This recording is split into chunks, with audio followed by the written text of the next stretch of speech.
Hello and welcome to another update video about Ethereum. Ethereum also moves up today. It broke above this critical level of $2,095, which was the next target for the bulls. We don't have to change our wave count. Ether turned around where it needed to and is so far respecting support levels and is also respecting our wave count and the roadmap we have laid out in the last few videos. The assumption is still in the primary wave count that a wave 4 bottomed here on the 17th of November, that we have started this increase to the upside in a 5-wave move. Let's see where that takes us. It is possible, and I'm thinking about that we go with the same wave count that we have for Bitcoin, that we see this not as a 5-wave move to the upside in wave 5, but as a 3-wave move. Basically A wave, B wave, C wave. Okay, that's very important to understand. Then this would be a 5-wave move to the upside here instead of a choppy corrective structure. So please be aware of that. I might change that throughout the course of today, but it doesn't really matter anything. Really, if we look at the more imminent targets and everything, it just means that we wouldn't get the wave 4 and the wave 5. But Ether actually has a little bit catching up work to do, but so far it's not really motivated to doing so. Ether is still below the 2023 high. Bitcoin has registered a new 2023 high today. The idea would be here on the Ether chart that the price breaks out next above $2,135. They are these previous swing highs here of the 10th of November, as well as here the 24th of November.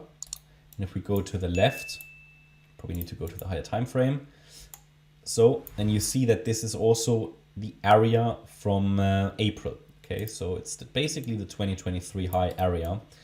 Key resistance, obviously we have a little bit of resistance here from 22 as well, quite significantly actually.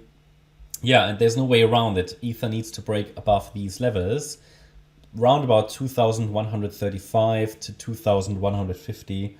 They are really the key levels that the price needs to break above to keep making, sorry, just need to move back, to keep making progress here in this move to the upside.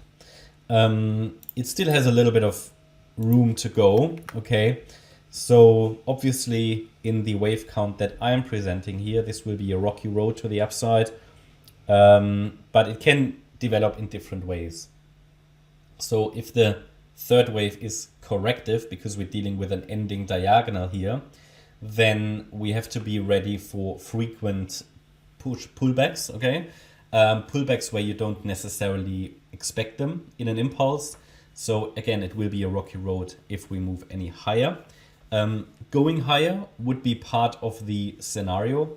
What we would like to see, at least in this particular scenario, is that the price prints a new 2023 high. We need to get above the high of the third wave here that was registered on the 10th of November to fulfill the minimum expectations of this 5th wave to the upside. But ideally it's a 5-wave move, but again, I will look at the wave count again today. I might just do what I did for Bitcoin and call it just an A, B, C structure. If that's the case, then this is A, this is B, this is C, and the C wave is a 5-wave move. We might already have seen a 1, 2, and it would do this, and that's it. Okay, we might not get this 4 and 5. So just be aware of that. So that means if we approach the end of the third, we just might not get the 4 and 5.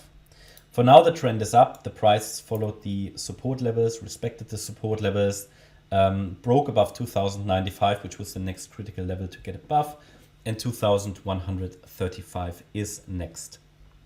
So how do we keep the upside pressure alive? So what is micro support now? The micro support of this C wave is typically the 50% retracement level.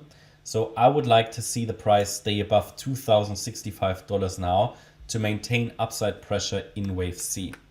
What are the key targets for wave C? Again, they are a little bit more ambiguous than on the Bitcoin chart because I'm not entirely clear about the microstructure here. We already reached the 1-to-1 ratio. That means we always have to be prepared for pullbacks. I mean, technically, this is already fulfilling the requirements of wave C. but can easily stretch out to 2169 in wave C. If we see a deeper pullback, it is likely going to be that B wave. I just have to change the wave degree here of this. So like that, okay? And then we can get another C wave. So just be prepared for any deeper pullbacks that can happen at any time. That's just part of that structure here, unfortunately.